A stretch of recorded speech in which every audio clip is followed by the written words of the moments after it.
Chastity, one of my favorite viewpoints on chastity was given to us by Pope John Paul II.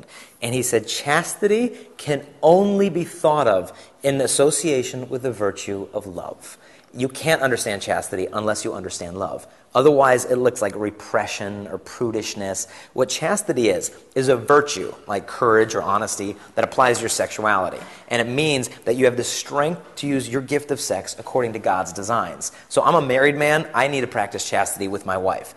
Honestly, in marriage, people think abstinence ends in marriage. It doesn't. You know, abstinence must happen within marriage, whether for health reasons, or she's tired, or she's sick, or you're traveling, or this. You need to know how to be abstinent within marriage. And people don't even think about that. They think, well, once you get married, you know, it's just whatever you want, whenever you want. No, no, no.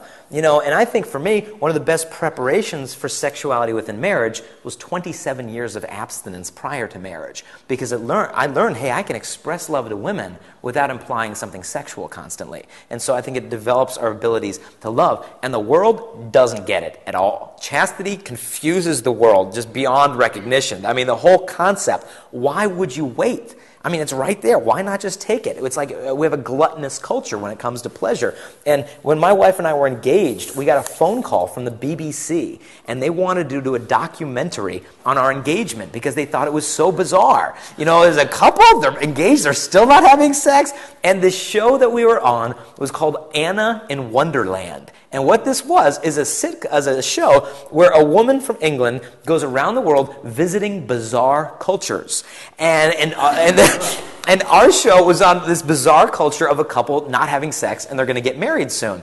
And at the end of the show, because they didn't show us any of the edits or the cuts, they filmed us for like a day and a half, just hours and hours and hours. And then they just used 20 minutes of the actual footage and pasting it as they wanted.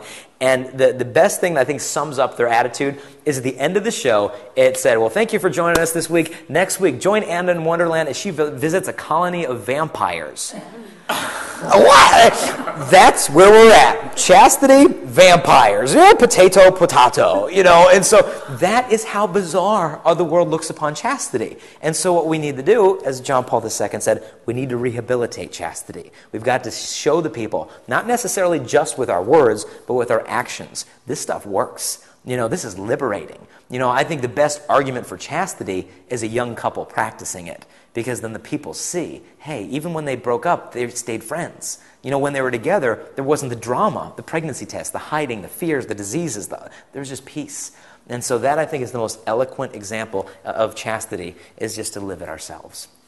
So you had mentioned the point about how chastity is good practice for sexuality within marriage, but some people are saying exactly the opposite. They're saying you got to try out a bike before you buy it. Well, there's so many things that could be said to that. One, a bike is a thing. A bike is something you try. A bike is something you return when you're done with it. Are any of those things applied to a woman? No. Do you give yourself completely to a bike? No, you don't. You use a bike. Do you use a woman? If you do, it's called lust. And your marriage is going to be over as soon as it started. What if you're not sexually compatible? Would you love her less? If so, you never loved her to begin with. And so we've got to step back. And people would say to me that my wife and I got to be on the Donahue show when we were engaged. And a caller called in. And he said, I just have a comment for that couple there who's abstaining from marriage. And he said, I just think that they're kind of naive, that they're going to get married and know what they're supposed to do. I mean, how's it going to perform?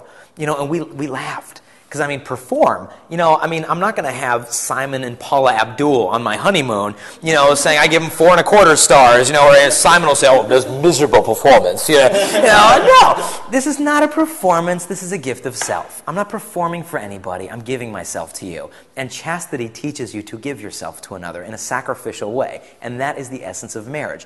My wife and I have the rest of our lives to figure out how to please each other in a romantic, loving way when it comes to our sexuality. And so to think that if I just learn enough techniques, I'll be a better gift to you. That's like saying if I chew on a piece of gum before I give it to you, you're going to be more impressed because the gift is so experienced. You're like, nope, fresh piece, please, thank you.